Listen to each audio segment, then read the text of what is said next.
Jangan lupa like, komen, dan subscribe channel YouTube TVRI Bengkulu dan nyalakan lonceng notifikasinya.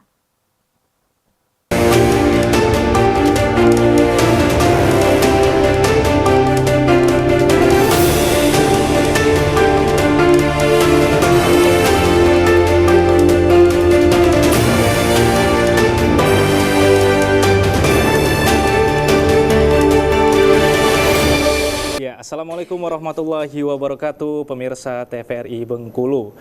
Dunia tidak akan berubah jika kita tidak mendengarkan suara perempuan, jika kita tidak memberikan tempat mereka untuk berbicara, dan jika kita tidak memberikan kesempatan mereka untuk memimpin. Malala Yousafzai, salah satu aktivis pendidikan dari Pakistan. Setidaknya ungkapan ini sangat berkaitan erat dengan dialog Brendo TVRI Bengkulu dengan tema hari ini, jurnalis perempuan pemimpin. Ini tiga kata yang sangat menarik untuk didiskusikan, pemirsa. Tentu bersama saya, Pusu Siregar, yang akan memandu Brendo TVRI Bengkulu edisi hari ini selama kurang lebih 1 jam ke depan. Sudah hadir juga di studio TVRI Bengkulu kedua narasumber kita. Saya perkenalkan terlebih dahulu, pemirsa. Yang pertama ada Mbak Komi Candy selaku Ketua AMSI Bengkulu. Selamat datang, Mbak. Selamat sore. Dari mana Mbak aktivitasnya? Ya, biasa kerja pagi. Kan? Langsung sini untuk memberikan edukasi kepada masyarakat Bengkulu ya, Mbak ya? Iya. Semangat? Iya, semangat. Harus. Kasih di TVRI udah undang. Oke, sama-sama, Pak. Yang kedua saya perkenalkan, pemirsa, ada Mbak Betty Herlina selaku jurnalis dan founder Bincang Perempuan. Selamat datang, Mbak Betty. Terima kasih, Mas. Sehat, Mbak? Alhamdulillah sehat. Tetap semangat ya, Mbak ya? Harus dong semangat. Karena berbicara berkaitan erat dengan tema kita hari ini, pemirsa, nih berbicara mengenai perempuan, jurnalis perempuan pemimpin. Ini tiga kata seru nih, Mbak. Ketiga-tiganya ini kalau kita pecah menjadi diskusi yang berbeda juga bisa nih sebenarnya, Mbak ya. Nah, berkaitan dengan tema hari ini, saya ingin bertanya terlebih dahulu nih, sebelum masuk ke dunia profesi jurnalistik, kemudian sebelum berbicara masalah pemimpin, saya ingin mengulik masalah perempuan nih, karena yang saya hadapi di depan saya ini adalah dua perempuan nih, dua perempuan tangguh nih. Saya ingin ke Mbak Betty. Mbak melihat sekarang perempuan ini seperti apa, Mbak, persaingannya? Karena kan dulu aktivisme perempuan ini lahir, baik yang memperjuangkan feminisme, baik yang memperjuangkan kesetaraan dalam pekerjaan, kesetaraan dalam kepemimpinan antara laki-laki dan perempuan, ini lahir karena adanya diskriminasi antara perempuan dan laki-laki. Nah, kalau Mbak melihat sekarang itu seperti apa? Kalau kita berkaca dari kondisi yang ada sekarang, tidak hanya di Bengkulu ya, tapi di Indonesia, itu kita melihat tingkat diskriminasinya tidak seperti dulu, tidak separah dulu di era Kartini masih berjuang, di era Rohana Kudus masih berjuang. Sekarang kita berada di fase di mana kita sedikit lebih baik, tapi bukan berarti sudah baik ya, sudah setara semuanya, tidak. Kenapa saya bilang begitu?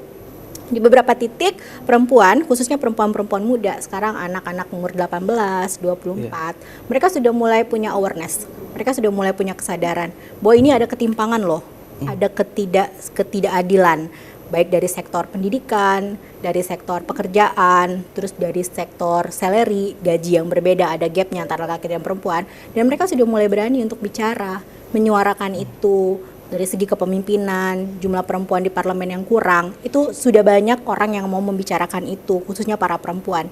Jadi kalau dulu orang menganggap ketika perempuan bicara, ngapain sih perempuan banyak ngomong? Usah didengar ya, Mbak? Nggak usah didengar. Terus, itu perempuan yang suka bicara tuh perempuan yang bandel, yang tidak bisa menurut, nggak bagus itu dijadiin istri, karena nanti akan membantah gitu kan. Nah, tapi sekarang fenomena-fenomena itu, stigma-stigma itu sudah mulai terkikis, karena generasi mudanya sudah semakin teredukasi gitu. Mungkin karena orang tuanya bukan lagi orang tua yang dulunya dibesarkan dengan patriarki yang kultur patriarki yang 100% ya, tapi sudah orang tua yang mulai open minded. Jadi mereka memberikan kesempatan kepada anak-anak di rumah, mereka memberikan nuansa demokrasi bahwa laki-laki dan perempuan itu sama, haknya setara. Jadi secara tidak langsung mereka mulai berani untuk menyuarakan bahwa ada ketidakadilan, dan perlahan-lahan kita menuju itu. Dan semoga Indonesia kesetaraan gendernya akan semakin baik. Karena kalau dibandingkan dengan negara-negara di Asia Selatan kayak di Pakistan, di India, itu di sana perempuannya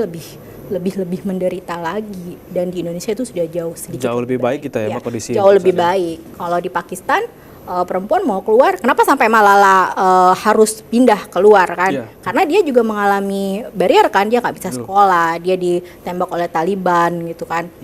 Nah, kalau kayak di India juga beberapa jurnalis itu tidak bisa leluasa liputan. Tapi kalau di Indonesia, walaupun masih banyak ketimpangan itu di newsroom, tapi yang perempuan itu sudah mulai berani untuk membicarakan itu. Oke, saya ingin dengar juga pendapat dari Mbak Komi nih berkaitan dengan kondisi perempuan hari ini. Seperti apa, Pak? Ya kurang lebih seperti yang disampaikan Mbak Betty ya, memang kondisi sudah lebih baik, tapi diskriminasi terhadap perempuan ini bukan berarti tidak ada ya. Misalnya salah satunya mungkin terkait kesempatan di berbagai macam ini ya. Salah satu kesempatan untuk di dunia kerja misalnya kan, masih ada gap-gap misalnya posisi tertentu ini kayaknya cocok nih, lebih cocok laki-laki. Posisi tertentu yang administrasi itu kayaknya perempuan gitu, padahal kan sebenarnya nggak seperti itu gitu kan. Gitu juga kalau misalnya perempuan memimpin, nanti yang laki-laki gimana nih, anak buahnya nih merasa singkuh nih kalau bosnya perempuan nih kayaknya. Karena kan kalau perempuan tuh sudah dapat label atau stigma bahwa perempuan tuh cerewet, moody, apalagi kalau mau misalnya mau siklus bulanan gitu kan. Terus padahal sifat-sifat itu kan sebenarnya terhadap laki-laki juga ada sifat itu kan, tapi karena itu sudah melekat di perempuan, jadi ketika misalnya perempuan jadi pemimpin atau misalnya menempati suatu posisi tertentu, dia kesan itu akan muncul gitu kan, sudah ada label seperti itu. Terus kesempatan kerja juga tadi, ketika misalnya kita mau dijadikan pemimpin pasti akan ada pertimbangan, oh kalau perempuan nih nanti kalau satu siklus bulanan, nanti kalau dia mau hamil melahirkan, wah repot, kita harus cari pengganti nih, mendingan kita cari laki-laki. Nah, yang seperti itu sebenarnya di dunia yang di dunia sekitar kita itu masih ada. Jadi sampai sempat saya juga pernah ya dengar lah, ada di satu tempat gitu misalnya, lebih baik kita mencari tenaga kerja laki-laki saja, karena itu tadi nggak repot kalau dia harus cuti misalnya kan, harus nanti anak sakit atau misalnya ngantar anak sekolah, urusan kan itu semua ditempatkan pada perempuan kan, posisi-posisi itu. Jadi ya sangat terasa gitu kan dalam dunia nyata. Jadi nggak usah jauh-jauh memang, walaupun sekarang ya sudah diimbangi dengan, karena semakin ini ya mungkin teknologi, terus literasi itu semakin banyak di media sosial, jadi kesadaran laki-laki sebagian itu juga sudah ada. Jadi misalnya ada peran-peran yang memang dia memaklumi gitu, nah kan memaklumi ini memang sedang waktunya gitu untuk cuti, ya ada backup gitu kan, terus dari keluarga dan sebagainya. Oke, saya ingin coba cari antitesanya nih, Mbak. Ini kan Mbak Betty, Mbak Komi udah buat tesanya bahwa kondisi hari ini perempuan di Indonesia sudah cukup baik, kesetaraannya dalam segi haknya sudah Belum cukup baik ya, tapi sudah lebih baik dibandingkan sebelum-sebelumnya gitu. Oke, dikoreksi. Sudah lumayan ya, Pak. Sudah lumayan dibandingkan generasi-generasi sebelumnya, tapi belum 100% sempurna lah untuk hak perempuan. Saya ingin coba cari antitesanya nih supaya terjadi sedikit perdebatan di sini, Pak. Biar seru ya, Pak. Yang diperjuangkan dahulu kan adalah haknya tuh. Kenapa ada perjuangan kesetaraan bagi perempuan di sektor pendidikan misalnya? Karena hak untuk berpendidikan perempuan tidak dapat di masa dulu, di Indonesia khususnya. Perempuan tidak boleh untuk sekolah di sana. Perempuan hanya boleh masak dan mengurusi urusan rumah tangga. Sekarang kan dari segi hak itu sudah setara sebetulnya, Pak. Hak untuk bekerja, hak untuk berpendidikan, hak untuk jadi pemimpin, dan hak di seluruh sektor. Jadi yang diperjuangkan untuk kaum perempuan ini sebenarnya apa sekarang ini yang menjadi urgensinya sebetulnya, Mbak Betty? Kalau dibilang sudah setara pendidikan, sudah setara kesempatan, itu hanya by line saja, tapi tidak by praktek. Let's see ya, kayak pemilih buat parlemen aja, 30% parlemen perempuan. Boleh di cross check lagi, berapa sih parpol yang memenuhi itu? Kalaupun mereka memenuhi, bukan karena mereka need perempuan untuk duduk, tapi sekedar memenuhi kuota. Jadi mereka tidak memperhatikan apakah kualitasnya memenuhi, apakah dia bisa menjadi kader partai terbaik, apakah dia bisa menjadi representasi partai nanti, apakah dia bisa menang. Tidak, cuma sekedar yang penting partai kita lolos, kita bisa 30%. Itu aja. Karena itu syarat yang, dan KPU juga tidak memberikan sanksi ketika itu tidak 30% kan. Itu. Kemudian dari segi sektor-sektor yang lain, itu baru dari sektor politik saja, belum lagi dari sektor pendidikan yang lain, dari sektor pekerjaan. Oke, katanya perempuan dikasih kesempatan yang sama, boleh jadi leader, tapi prakteknya ini kayak yang kita alamin ya di industri media, perempuan tuh susah buat jadi pemimpin redaksi.